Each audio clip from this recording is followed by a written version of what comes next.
આપણે જોતા આવ્યા છીએ કે મોટાભાગના લોકોને અમેરિકા જવું હોય છે અને જે પણ કોઈ અમેરિકા પહોંચી જાય તેને કોઈ પણ સંજોગોમાં ઇન્ડિયા પાછા આવવું નથી.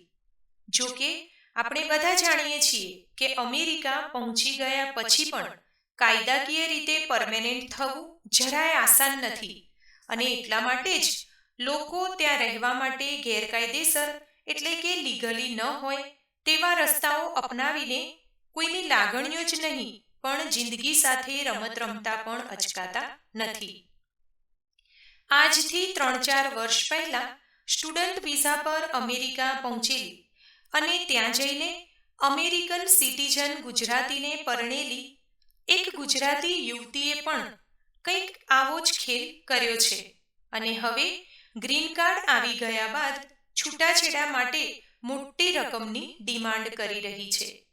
વર્ષોથી યુએસમાં રહેતા ગ્રીન કાર્ડ ધરાવતા એક ગુજરાતી સાથે તેની કહેવાતી પત્નીએ ગ્રીન કાર્ડ મેળવવા માટે જે કંઈ પણ કર્યું તે બીજા કોઈ પણ વ્યક્તિ સાથે થઈ શકે છે. ખાસ વાત તો એ છે કે આવા કેસમાં હકીકતનું ભાન થાય ત્યારે ઘણું મોડું થઈ ગયું હોય છે અને આ સંજોગોમાં છૂટાછેડા કરવા પણ મોંઘું પડી જાય છે. નમસ્કાર મિત્રો, અમારી ચેનલમાં આપ સૌનું સ્વાગત છે.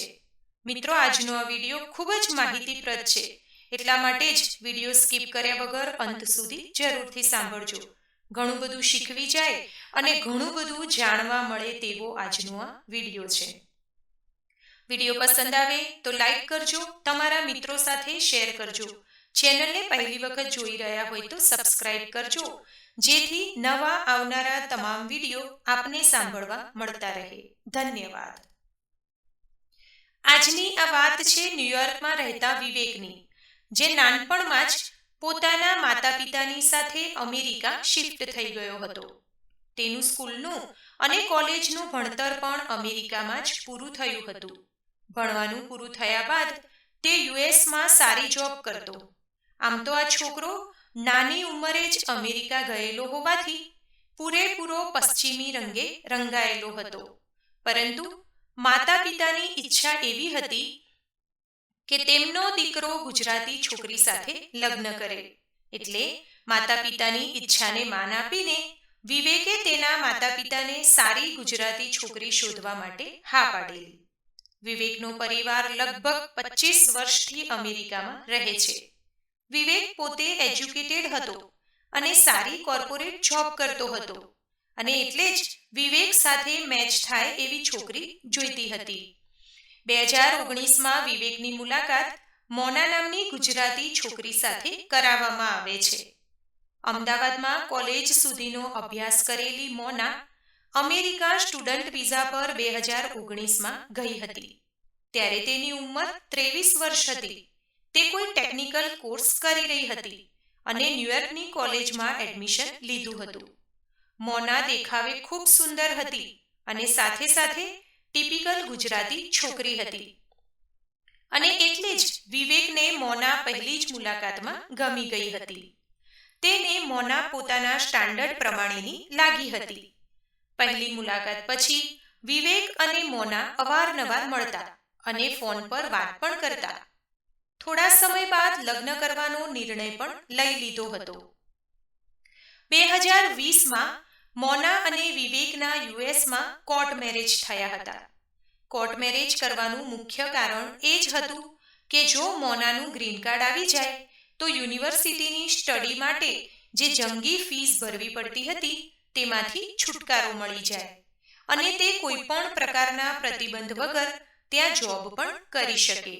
અને આ આઈડિયા ખરેખર તો મોનાએ જ આપ્યો હતો અને ત્યારે વિવેકને કંઈ અજુગતું પણ નહોતું લાગ્યું. મેરેજ પછી વિવેક અને મોના સાથે રહેતા અને જોબ આવવા જવા માટે ઓછો સમય લાગે તે માટે તેમણે એક લોકેશન પર અલગથી ફ્લેટ લીધો હતો. હવે આ બંને જણા પોતપોતાની લાઈફમાં બિઝી થઈ ગયા હતા. મોના સાથેની પહેલી મુલાકાતથી લઈને લગ્ન સુધીનો સમય એટલો ઝડપી પસાર થઈ ગયો કે વિવેકના મગજમાં ક્યારેય પણ મોનાને લઈને કોઈ પણ જાતનો નકારાત્મક વિચાર આવ્યો નહોતો.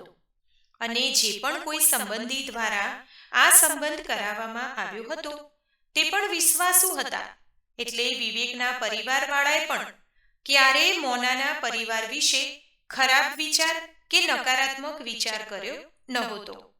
અને આ વિશ્વાસને કારણે જ વિવેકના માતા પિતાએ ક્યારેય પણ ઊંડાણમાં જઈને મોનાના પરિવાર વિશે કોઈ તપાસ પણ કરાવી નહોતી. 2020માં લગ્ન પછી થોડાક જ સમયમાં કોવિડ ચાલુ થતા વિવેક અને મોના ક્યાંય પણ ફરવા નહોતા જઈ શક્યા.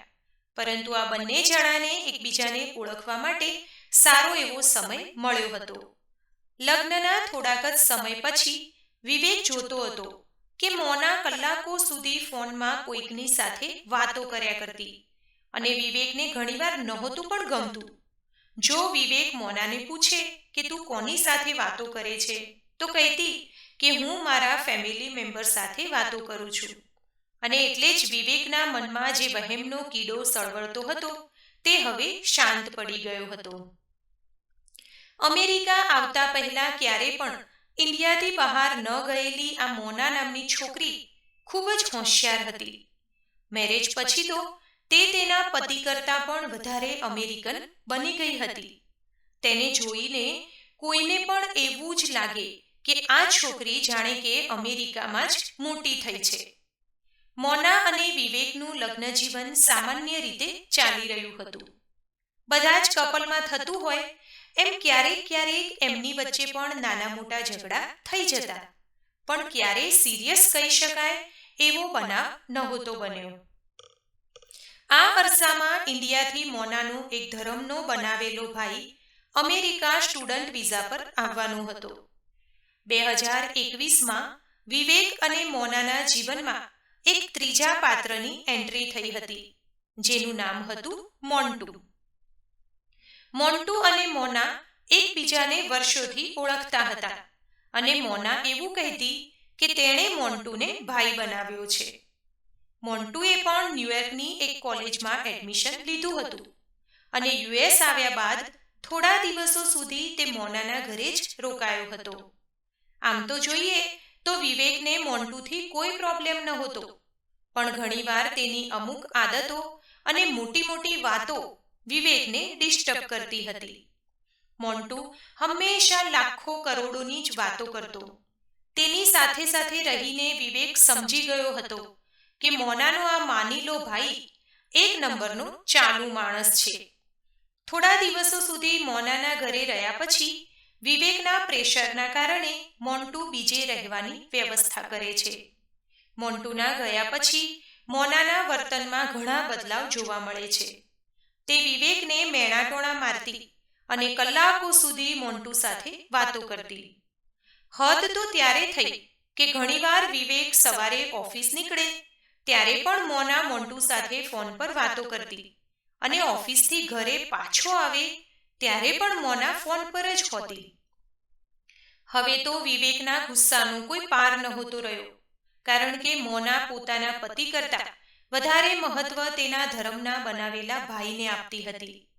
એક દિવસ કંટાળીને વિવેકે જ્યારે મોનાનો ફોન ચેક કર્યો ત્યારે ખબર પડી કે મોના અને મોન્ટુ રોજના કલાકો એકબીજા સાથે ફોનમાં વાતો કરે છે.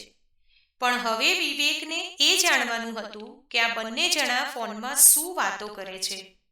મોના એક સામાન્ય ઘરની છોકરી હતી.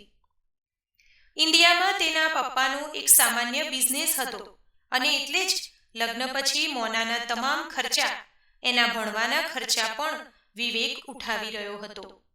સમય જતાં મોનાએ ભારતમાં રહેતા તેના પરિવારને આર્થિક સહાય કરવા માટે પણ વિવેકને પ્રેશર કર્યું હતું. પત્નીની વાત માનીને વિવેકે ઘણીવાર પોતાના સાસરીવાળાને પણ સપોર્ટ કર્યો હતો. આ બાજુ મોન્ટુના ખિસ્સામાં પૈસા ન હોવા છતાં તેના શોખ અને વાતો નવાબી સ્ટાઇલના હતા. મોના સંપૂર્ણ રીતે મોન્ટુના વશમાં હતી અને મોન્ટુ આ બાબતનો ફાયદો ઉઠાવી રહ્યો હતો. એક દિવસ તો મોનાએ વિવેકને કહ્યું કે તારે મોન્ટુને કાર લેવા માટે પૈસા આપવા પડશે, અને આ રકમ એટલી બધી મોટી હતી કે વિવેકે મોનાને સ્પષ્ટ ના પાડી દીધી હતી. ઘણીવાર તો મોના પોતાના પતિના મોંઘા શૂઝ, ઘડિયાળ કે અન્ય વસ્તુઓ તેને પૂછ્યા વગર જ મોન્ટુને આપી દેતી હતી અને અવારનવાર તેને જમવા માટે ઘરે પણ બોલાવી લેતી. હવે બને છે એવું કે વિવેક અને મોનાના કોર્ટ મેરેજ થયા હતા. ધામધૂમથી લગ્ન કરવાના હજુ બાકી હતા. જ્યારે વિવેકના માતા પિતાએ મોનાના માતા પિતાને આ બાબત પર વાત કરી ત્યારે મોન્ટુ પણ લેવા દેવા વગરનો આમાં કૂદી પડ્યો. આ બધી વાતચીત દરમિયાન વિવેકના માતા પિતાને કોઈ સંબંધી કે સગા દ્વારા ખબર પડે છે કે મોનાનો બાપ એક નંબરનો ફ્રોડ છે, ચીટર છે. લગ્નના 3 વર્ષ પછી મોનાને પણ અમેરિકાનું ગ્રીન કાર્ડ મળી ગયું હતું. હવે તે પોતાના ધર્મના ભાઈને પણ અમેરિકાની કોઈ સિટીઝન છોકરી સાથે પરણાવીને ગ્રીન કાર્ડ અપાવવાની તૈયારીમાં હતી. પણ આ મોન્ટુનો ક્યાંય મેળ પડી રહ્યો નહોતો. ગ્રીન કાર્ડ આવી ગયા પછી તો મોના જાણે કે કંટ્રોલની બહાર જ હતી અને મોન્ટુ પણ મોના અને વિવેકના સંસારમાં આગ લગાવવામાં કોઈ કસર છોડતો નહોતો. હવે તો એવું પણ થતું કે ઘણીવાર મોના પોતાના પતિની ના હોવા છતાં પણ વિવેકના ઘરે 2-3 દિવસ રોકાવા પણ જતી હતી. હવે વિવેકની સહનશક્તિનો અંત આવ્યો હતો, પણ મોન્ટુ કોઈ રીતે મોનાનો પીછો છોડવા તૈયાર નહોતો. એટલે હવે કંટાળીને વિવેકે પોતાના માતા પિતાને આ વિષય ઉપર વાત પણ કરી. તેમણે મોનાને સમજાવવાના ઘણા પ્રયત્નો કર્યા, પણ મોના સમજવાને બદલે વધારે ઉગ્ર બની જતી. મોનાએ પોતાના સાસુ સસરાને તેમની પર્સનલ લાઈફમાં માથું ન મારવાની ચેતવણી પણ આપી દીધી હતી. હવે વિવેકને એકલા હાથે જ આ પરિસ્થિતિમાંથી બહાર આવવાનું હતું. પોતાની મેરેજ લાઈફને બચાવવા માટે વિવેક ઘણીવાર મોનાને ટૂર પર લઈ જતો, પણ મોના પર તેની કોઈ જ અસર થતી નહોતી. હવે વિવેક સમજી ગયો હતો કે મોના અને તેનું લગ્ન જીવન બચાવવું અશક્ય છે અને મોના પણ વિવેકથી અલગ થવા માટે બહાના જ શોધી રહી હતી, પણ તે પોતાના મોઢેથી કશું પણ બોલવા તૈયાર નહોતી. એક છેલ્લો ચાન્સ લેવા માટે વિવેકે વિચાર્યું કે તે ન્યૂયોર્કથી બીજે ક્યાંક શિફ્ટ થઈ જાય, પણ મોનાએ ન્યૂયોર્ક છોડવાની ચોખ્ખી ના પાડી દીધી. એટલે હવે હારી, થાકી અને કંટાળીને વિવેકે મોનાને કહી દીધું હતું કે હવે આપણે સાથે રહી શકીએ તેમ નથી. વિવેક ક્યારે આવા શબ્દો પોતાના મોઢેથી બોલે એવી રાહ જોઈને બેઠેલી મોનાએ તરત જ બેગ પેક કરી લીધી અને બીજા જ દિવસે તે મોન્ટુના ઘરે શિફ્ટ થઈ ગઈ હતી. 4 વર્ષના લગ્ન જીવનમાં વિવેકે પોતાની પત્ની મોનાને ભણાવવા માટે તેમજ તેના અન્ય ખર્ચા માટે ઘણા બધા રૂપિયાનો ખર્ચો કરી લીધો હતો અને સાથે સાથે તેનું ગ્રીન કાર્ડ પણ સ્પોન્સર કર્યું હતું. પણ આ બાજુ મોનાની પૈસાની ભૂખ હજુ પણ સંતોષાઈ નહોતી. તે વિવેક પાસેથી છૂટાછેડા લેવા માટે બહુ જ મોટી રકમની માંગણી કરી રહી છે. મોના આજે પણ તેના ધર્મના માનેલા ભાઈ સાથે જ ન્યૂયોર્કમાં રહે છે. વિવેકને હજુ સુધી એ વાતની ખબર જ નથી પડી કે આ મોન્ટુ ખરેખર તેનો ભાઈ છે કે પછી ખીચડી કંઈક અલગ જ રંધાઈ રહી છે. પણ વિવેક હવે આ વિષય પર કંઈ જ વધારે વિચારવા નથી માંગતો અને વિવેક પોતાના લગ્ન જીવનના અનુભવ પરથી એટલું જ કહેવા માંગે છે કે કોઈ પણ જાતની પ્રોપર ચકાસણી કર્યા વગર, પરિવારનું બેકગ્રાઉન્ડ જાણ્યા વગર ક્યારેય પણ લગ્ન કરવાની ઉતાવળ ન કરશો, કારણ કે ઉતાવળમાં કરેલી આ એક ભૂલની ખૂબ આકરી કિંમત ચૂકવવી પડે છે. તો મિત્રો, હું આશા રાખું કે આજની આ કહાની ઘણા બધા લોકો માટે મદદરૂપ થશે અને આ કિસ્સો સમાજમાં બધાની આંખો ઉગાડી જાય તેવો છે. તો આપણે પણ તેમાંથી ઘણું બધું શીખીએ અને ભવિષ્યમાં આવી કોઈ જાળમાં ફસાઈ ન જઈએ તેનું ધ્યાન રાખીએ. મિત્રો, હું આશા રાખું કે આજનો આ વિડીયો તમને ચોક્કસથી પસંદ આવ્યો હશે. વિડીયો પસંદ આવ્યો હોય તો લાઈક કરજો, તમારા મિત્રો સાથે વધારેમાં વધારે શેર કરજો, જેથી વધારેમાં વધારે લોકો આ માહિતી મેળવી શકે. ચેનલને પહેલી જ વખત જોઈ રહ્યા હોય તો સબસ્ક્રાઇબ કરી લેજો. ધન્યવાદ. સર્વેને મારા જય શ્રી કૃષ્ણ.